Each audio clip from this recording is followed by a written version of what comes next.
How are we, lads? Welcome back to the YouTube channel. My name is Nick from Australia, and welcome to the Friday Night Football Review for round 21 of the NRL. We saw two games of football tonight.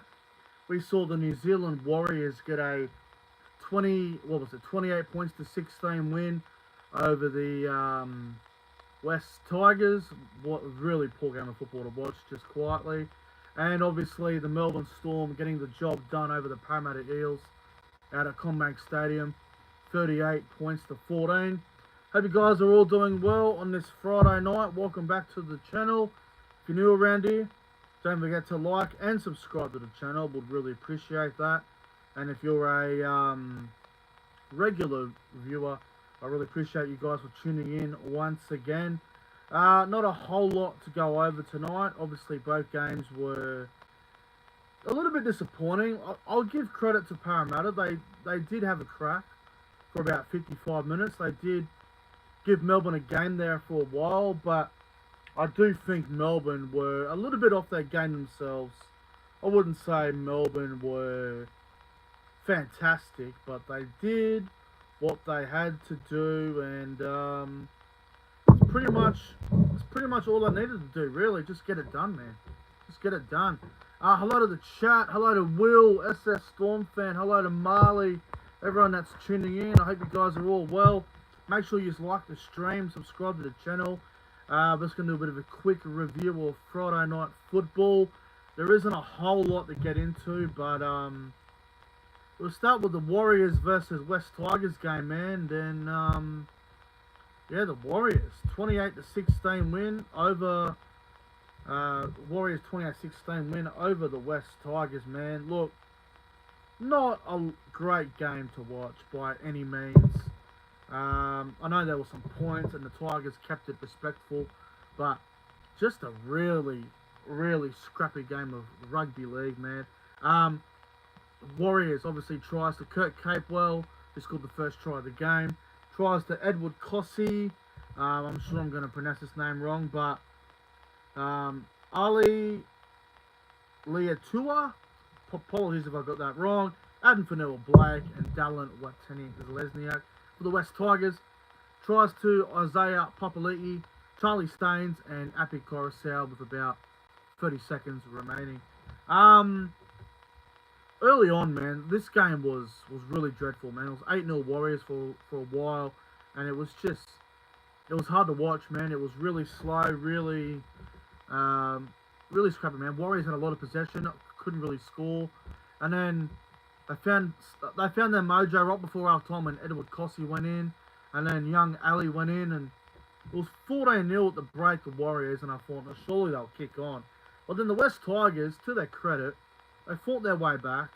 Tries to Papali'i in game 150. Good to see Papali'i crash over. Charlie Staines went over in the corner. What are we, 16-10 at that point, Warriors are leading. And then obviously Fanua Blake crashed over.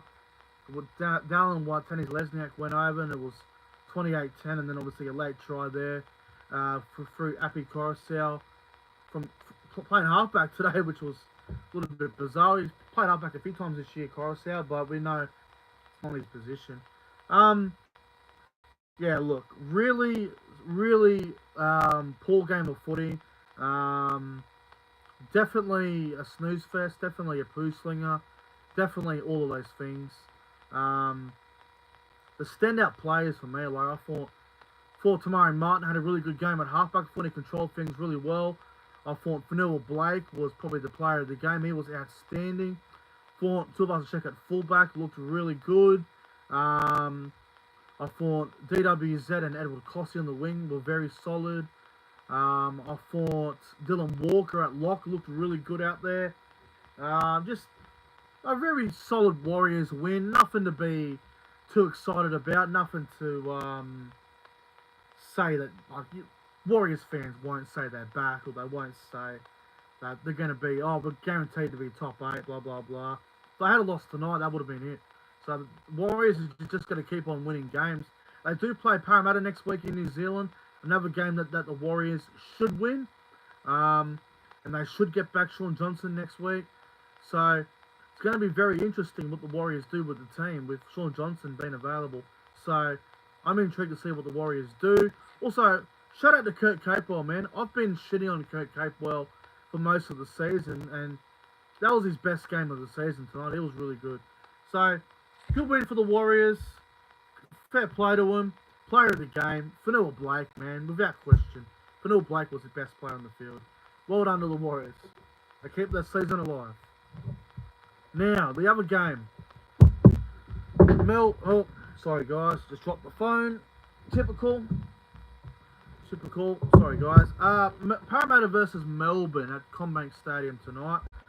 I don't know what the crowd number was, but I reckon the crowd number would have been really, really poor, man.